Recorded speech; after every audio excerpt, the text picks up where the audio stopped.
The atoms that make up your body right now are millions of years old. They might have been in a dinosaur's tooth or a prehistoric leaf.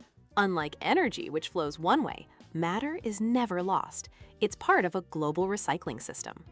Think of the carbon cycle as the planet's breath.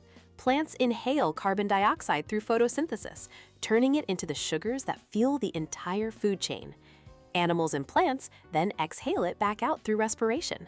For millions of years, this breath was balanced. But by burning fossil fuels, we are exhaling a massive glut of ancient carbon, buried long ago, causing the planet to run a fever through the greenhouse effect. Then there's nitrogen, the building block for your DNA.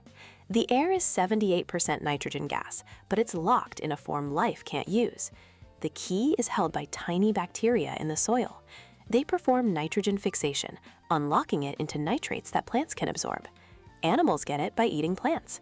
A farmer planting clover is using this ancient partnership to naturally fertilize their fields. In both cycles, decomposers are the essential recyclers, breaking down the dead and returning their atoms to the soil and air.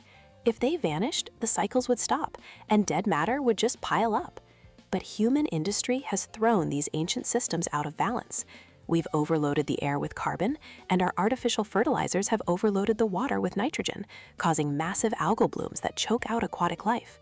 We're tampering with the very engines of biology, the silent, balanced cycles that have sustained life on Earth for eons.